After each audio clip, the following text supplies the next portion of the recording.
ચાલો, તો પંચ સિસ્ટમ છે. સપોઝ આ એક્ઝામ્પલને આ રીતે ઇક્વેશન બનાવીએ ને, તો પ્લેટમાં કયું સ્ટ્રેસ પ્રોડ્યુસ થશે? જો આ અલગ અલગ થાય છે, પ્લેટ ઉપર જતી હશે એવું થશે, અને આ જે સ્ક્રેપ છે ને નીચે જશે એવું લાગશે. તો એ કેસ આના જેવો થઈ જશે. એટલે આમાં કયું સ્ટ્રેસ પ્રોડ્યુસ થશે? શિયર. બરાબર. અને જે પંચ છે ને, પંચને નીચેથી જોશું ને, તો જે સર્ક્યુલર એરિયા દેખાય છે ને, આ સર્ક્યુલર એરિયા, તો એમાં કયું સ્ટ્રેસ પ્રોડ્યુસ થશે? કમ્પ્રેસિવ. કેમ કે એ પ્લેટ ઉપર કમ્પ્રેસિવ ફોર્સ લગાવે છે. બરાબર. હવે અહીંયા એક પોઈન્ટ માર્ક કરવો પડે. કયો? કે ફોર્સ જે છે એ કમ્પ્રેસિવ, જે પંચ છે એ કમ્પ્રેસિવ ટાઈપ ફોર્સ લગાવે છે. એની સામે પ્લેટમાં શિયર ટાઈપ રેઝિસ્ટન્સ પ્રોડ્યુસ થાય છે. ગમે ત્યારે ફોર્સ લગાવશો એટલે રેઝિસ્ટન્સ પ્રોડ્યુસ થતું હશે. અહીંયા શું છે કે કમ્પ્રેસિવ ટાઈપ ફોર્સ લગાવે છે પંચ પ્લેટ ઉપર, ત્યારે પ્લેટમાં શું પ્રોડ્યુસ થાય છે? રેઝિસ્ટન્સ. કયા ટાઈપનું? શિયર ટાઈપનું.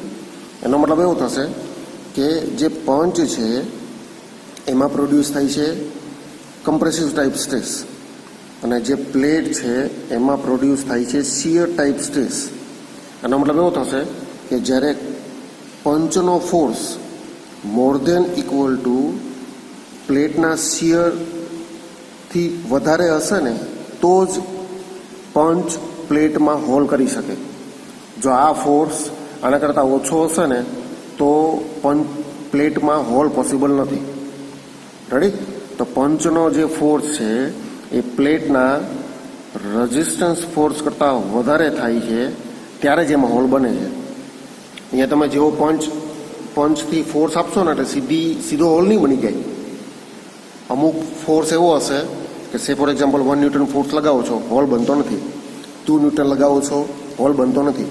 3 ન્યૂટનમાં હોલ બનતો નથી. 4 ન્યૂટન લોડ લગાવો છો ત્યારે હોલ બને છે. એનો મતલબ એવો થશે કે પ્લેટ છે ને એ up to 4 newton load sustain કરી શકે છે, પણ more than 4 newton load sustain નથી કરી શકતી પ્લેટ, એટલે હોલ બને છે. સો એનો મતલબ કે પ્લેટ છે ને એનો શિયર ટાઈપ રેઝિસ્ટન્સ 4 ન્યૂટન સુધી સસ્ટેનેબલ છે. સમજાણું? તો હવે અહીંયા જો આપણે ઇક્વેશન લખશું ને, બંને સ્ટ્રેસ જ છે જો, અને સ્ટ્રેસ ઇક્વલ ટુ શું લખાય? Force upon area. Stress equal to vote?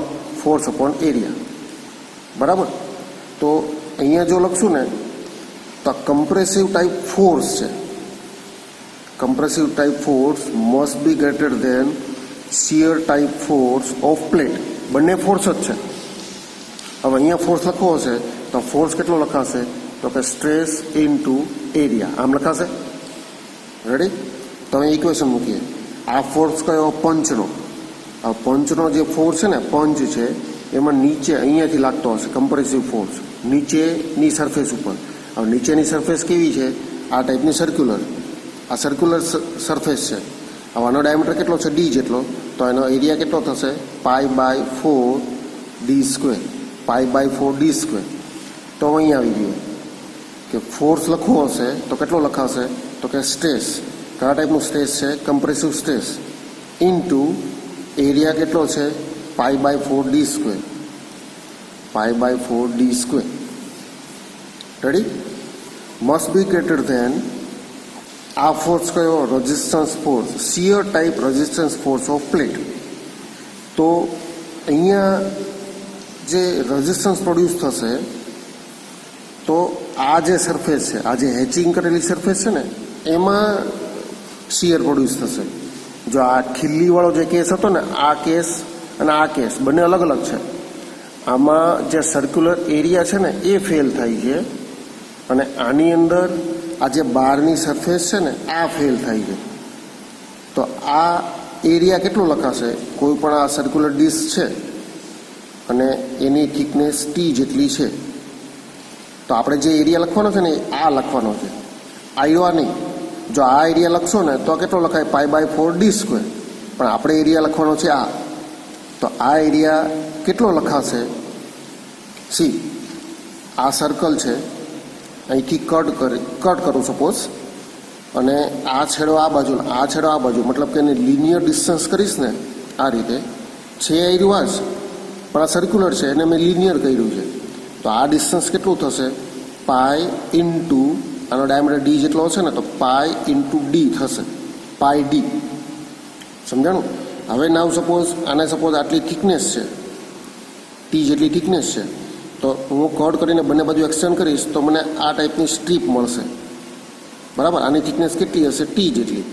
તો આનો આ રેક્ટેન્ગ્યુલર થયું ને, રેક્ટેન્ગ્યુલર છે એટલે લેન્થ ઇન્ટુ વિડ્થ, અને એરિયા કેટલો થશે? Length into width. આ રીતે લખીએ આપણે. તો આ એરિયા કેટલો લખાશે? પાઈ ડી ઇન્ટુ આઈઆર ટી, પાઈ ડી ટી. તો સેમ એવું અહીંયા છે, ડી જેટલો ડાયામીટર છે, આ થિકનેસ કેટલી છે? ટી જેટલી. તો આ જે હેચિંગ એરિયા છે ને એમાં જ શિયર લાગે છે, તો એ એરિયા કેટલો લખાશે? પાઈ ડી ઇન્ટુ ટી. આ એનો ફેલિયર એરિયા થઈ જશે.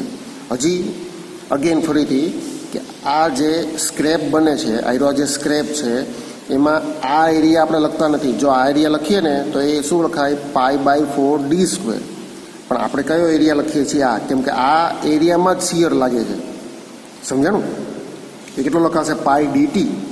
તો હવે અહીંયા રેઝિસ્ટન્સ, શિયર ટાઈપ રેઝિસ્ટન્સ પ્લેટમાં જે લાગે છે એ જે ફોર્સ લખવો હશે તો ફોર્સ લખો, કેટલો લખાશે? Force equal to stress into area. Stress કયા ટાઈપનો છે? શિયર. તો શિયર સ્ટ્રેસ ઇન્ટુ એરિયા. આ એરિયા કેટલો લખ્યો છે આપણે? Pi D T. આ ટાઈપનું ઇક્વેશન બનશે. Compressive force of punch must be greater than equal to resistance, shear type resistance of plate હોય ત્યારે જ હોલ બનશે. એના માટે ઇક્વેશન થઈ જશે આઈરુઆ. તો સપોઝ આ એક્ઝામ્પલમાં તમને ડાયામીટર આપેલો છે, શિયર સ્ટ્રેસ આપેલું છે, પછી ટેન્સાઇલ સ્ટ્રેસ મતલબ કમ્પ્રેસિવ સ્ટ્રેસ આપેલું છે, તો થિકનેસ મળશે. થિકનેસ આપેલી છે, ડાયામીટર માંગેલો હશે XYZ. બરાબર? ચલો હવે આ એક્ઝામ્પલ કેલ્ક્યુલેટ કરીએ. તો 20 mm ઇક્વિલેટરલ ટ્રાયંગલ છે, એટલે પંચ આપણે ડ્રો કરીએ ને તો પંચ આ ટાઈપનું કંઈક બનશે. આ રીતે પંચ હશે. ઇક્વિલેટરલ ટ્રાયંગલ છે, ત્રણેય સાઈડ જેવી સરખી આમ. સમજાણું? અહીંથી હું જોઈશ ને આ વ્યૂ, ટોપ વ્યૂ, તો એક્ઝેક્ટ આ ટાઈપનું હશે ઇક્વિલેટરલ ટ્રાયંગલ. સમજાણું? તો ઇક્વિલેટરલ ટ્રાયંગલમાં 20 mm સાઈડ છે, તો એક સાઈડનું મેજરમેન્ટ કેટલું? 20 mm. તો આ પણ કેટલું? 20, અને આ પણ કેટલું થશે? 20. બરાબર? તો આવો કોઈ પંચ છે, અને એ પંચ હોલ શેમાં કરે છે? 8 mm થિકનેસવાળી પ્લેટમાં. સપોઝ આની નીચે કોઈ પ્લેટ છે, આ પ્લેટ છે, અને પ્લેટની અંદર આ જે થિકનેસ છે, આ થિકનેસ આ કેટલી છે? ટી જેટલી. અને એ કેટલા આપેલી છે થિકનેસ? 8 mm. તો ટી ઇક્વલ ટુ 8 mm. સાઈડનું મેજરમેન્ટ 20 mm. બરાબર? Calculate the capacity of punch. આ પંચ છે એની પ્લેટ ઉપર હોલ કરવાની કેપેસિટી કેલ્ક્યુલેટ કરવાની છે, મતલબ કેટલો ફોર્સ લગાવશે. કયા કેસમાં? If shear stress of plate, આ પ્લેટ છે એનો શિયર સ્ટ્રેસની વેલ્યુ કેટલી આપેલી છે? 100 mm. રેડી? ચાલો, એટલે હવે સપોઝ આ હોલ કરશે, આપણે શું કહીએ છીએ કે હોલ ક્યારે થશે?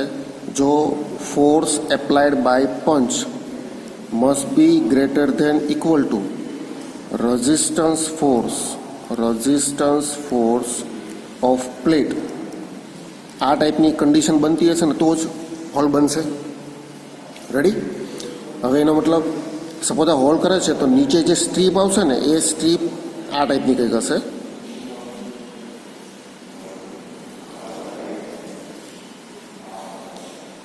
સમજાણું? આ પંચ જ્યારે ફોર્સ આપશે ને તો પ્લેટમાં આમ હોલ બનાવી દેશે, અને આ સ્ટ્રીપ ક્યાં આવશે? નીચે. તો આ જે સ્ટ્રીપ બને છે, આ સ્ટ્રીપમાં આ ડિસ્ટન્સ શું ઇન્ડિકેટ કરે? ટી. એ કેટલું આપેલું છે? 8 mm. બરાબર? આ ડિસ્ટન્સ કેટલું છે? 8 mm. અને આ કેટલું છે? 20. સમજાણું? ઇક્વિલેટરલ છે તો આ પણ 20, આ પણ 20, આ કેટલું ડિસ્ટન્સ? 8 mm, આ ડિસ્ટન્સ 8 mm. આવી સ્ટ્રીપ બનશે. તો એ મારે ઇક્વેશન લખવું હશે તો શું લખાશે? તો કે ફોર્સ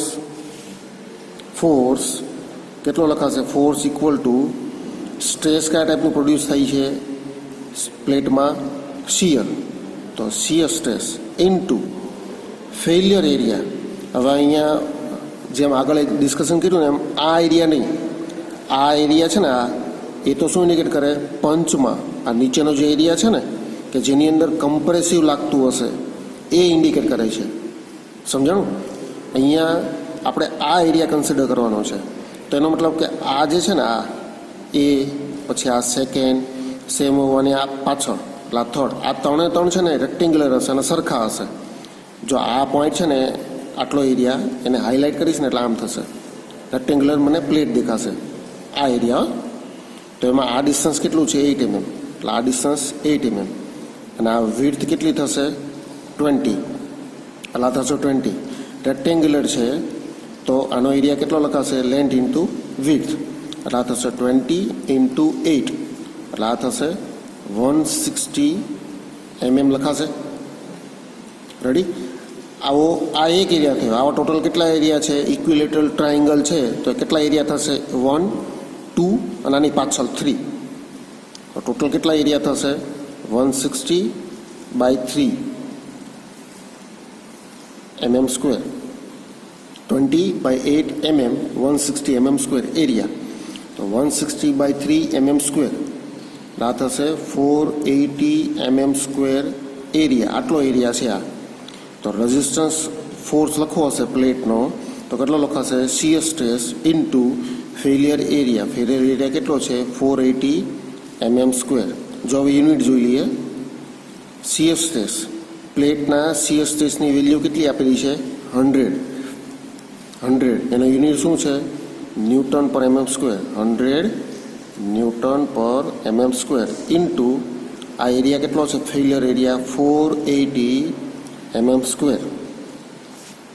mm સ્ક્વેર તો આ શું થઈ જશે? 100 ઇન્ટુ 480 એટલે 48000 અને યુનિટ શું આવશે? Newton. Force equal to 48000 newton અથવા તો આ કહેવાશે 48 કિલો ન્યૂટન.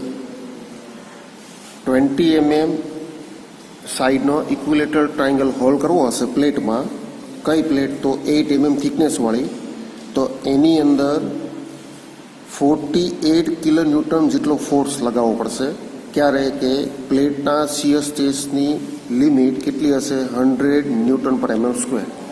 આ થઈ જશે આપણો આન્સર. ચાલો આવું સેમ સેકન્ડ એક્ઝામ્પલ આપેલો છે. Determine force required to cut 60 mm diameter blank. 60 mm ડાયામીટરનો બ્લેન્ક બનાવવાનો છે. એનો મતલબ જેવો બ્લેન્ક બનાવવાનો છે ને એ શેપનો પંચ હશે. બરાબર? તો ડાયામીટર મતલબ કે સર્ક્યુલર બ્લેન્ક બનાવવાનો છે. એનો મતલબ એવો થશે કે જે પંચ છે એ કેવો હશે? સર્ક્યુલર શેપ હશે. આ પંચ છે, નીચે આ રીતે પ્લેટ છે. રેડી?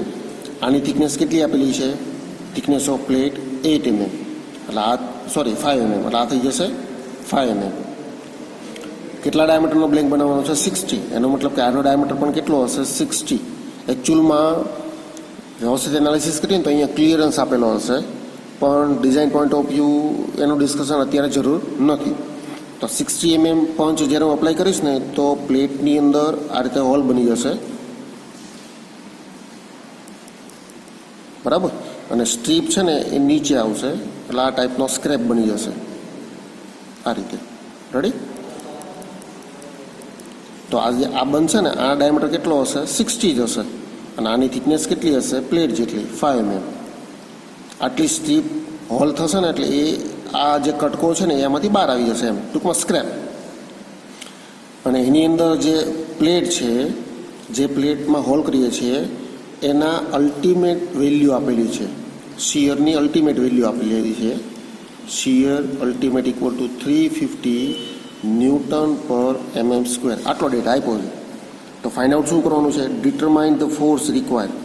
પંચ છે ને એ કેટલો ફોર્સ આપશે આ કેલ્ક્યુલેટ કરવાનું છે. તો ફરીથી શિયર સ્ટ્રેસ છે એટલે ઇક્વેશન શું લખાશે? Force upon area. તો આમાં આના ઉપરથી શું લખાશે? આપણે શું કેલ્ક્યુલેટ કરવાનું છે? ફોર્સ. તો force equal two shear stress into area આમ લખાશે. તો શિયર સ્ટ્રેસ પ્લેટના શિયર સ્ટ્રેસની વેલ્યુ કેટલી છે 350. તો આ 350 મલ્ટીપ્લાય બાય એરિયા. એરિયા કેટલો લખાશે વિચારો પછી હું કહું. ફેલિયર કયા ટાઈપનું છે શિયર ફેલિયર છે. એટલે આ જે હેચિંગ પાર્ટ દેખાય છે ને, હેચિંગ ઇન્ડિકેટ શું કરે છે કે એટલા પોર્શનમાં શિયર લાગે છે. આ જે છે ને આમાં શિયર નથી લાગતું. શિયર ક્યાં લાગે છે સાઈડમાં.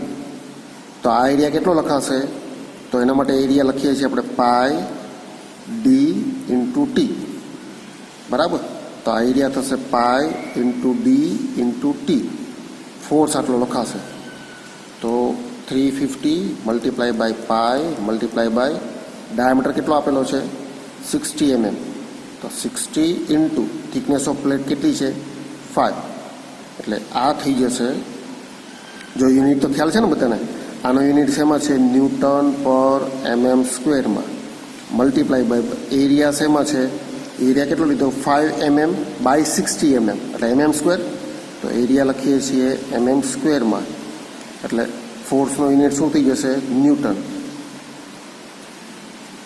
ચાલો એટલે આનો આન્સર આવશે 329,867.22 ન્યૂટન. આટલો આન્સર આવે છે. તો ન્યૂટનમાં છે, સપોઝ કિલોમીટરમાં લખીએ ને તો કેટલો લખાશે F = 329.86 કિલો ન્યૂટન. આટલો ફોર્સ રિક્વાયર્ડ છે શેના માટે, આટલો ફોર્સ રિક્વાયર્ડ છે શેના માટે 60 mm ડાયામીટરનો હોલ કરવા માટે 5 mm થિકનેસ પ્લેટમાં. અને એ પ્લેટ કે જેના શિયર સ્ટ્રેસની વેલ્યુ અલ્ટિમેટ 350 ન્યૂટન પર mm સ્ક્વેર છે. અહીંયા એક પોઈન્ટ માર્ક કરો કે આ જે વેલ્યુ આપેલી છે ને આ અલ્ટિમેટ છે. જો સપોઝ તમને ફેક્ટર ઓફ સેફ્ટી સપોઝ 5 આપેલી છે તો આપણે શું કરશું અલાઉબલમાં કન્વર્ટ કરશું. તો આપણને યાદ છે ફેક્ટર ઓફ સેફ્ટીની વેલ્યુ કેટલી લખીએ તો કે maximum stress divided by allowable stress. આમ લખીએ ને આપણે. રેડી. તો અહીંયા અલાઉબલ મતલબ કે એકચ્યુઅલમાં આમાં કેટલું પ્રોડ્યુસ થશે. તો અલાઉબલ અથવા તો પરમિઝિબલ કે આ પ્લેટમાં ક્યાં સુધી સ્ટ્રેસ પ્રોડ્યુસ થાય તો પ્લેટ ફેલ થશે નહીં. એટલે આપણે લખીએ ને કે અલાઉબલ લખીએ, અલાઉબલ અથવા તો એકચ્યુઅલ અથવા તો પરમિઝિબલ આવું લખીએ ને. તો આ સ્ટ્રેસ કયું પ્લેટમાં એકચ્યુઅલ પ્રોડ્યુસ થશે કયું આયરુઆ. તો એ તો આપણે આપ્યું નથી. આપણને જે આપ્યું છે ને અલ્ટિમેટ આપ્યું છે. તો આ સ્ટ્રેસ અલ્ટિમેટની વેલ્યુ આપેલી છે. તો અલાઉબલ લખવું છે તો કેટલું લખાશે અલાઉબલ = મેક્સિમમ મતલબ કે ultimate stress divided by factor of safety. તો અલ્ટિમેટ સ્ટ્રેસની વેલ્યુ કેટલી છે 350 ન્યૂટન પર mm square divided by factor of safety જો 5 આપેલી હશે એનો મતલબ કે આ કેટલું થશે 70 ન્યૂટન પર mm સ્ક્વેર અલાઉબલ સ્ટ્રેસ. પણ આ ક્યારે જ્યારે ફેક્ટર ઓફ સેફ્ટી એક્ઝામ્પલમાં આપેલી હોય તો. અહીંયા આપી નથી મતલબ કે અલ્ટિમેટની વેલ્યુ આપેલી છે ને તો આપણે એઝ ઇટ ઇઝ એ જ કન્સિડર કરી લઈએ. તો આ થશે સેકન્ડ એક્ઝામ્પલ. ચાલો હવે થર્ડ. હવે આ એક્ઝામ્પલ છે ને થોડો અલગ છે. કઈ રીતે, જો અહીંયા આપણને પ્લેટના શિયરની વેલ્યુ અને પંચના કમ્પ્રેસિવની વેલ્યુ બંને આપેલું છે. એટલે ફર્સ્ટ ટાઈમ આપણે જે ડિસ્કશન કરેલું ને કયું આયરુઆ. જો ડિટરમાઇન સાઇઝ ઓફ, અહીંયા ખાલી ડિફરન્સ કેટલો છે સ્ક્વેર હોલ છે બરાબર.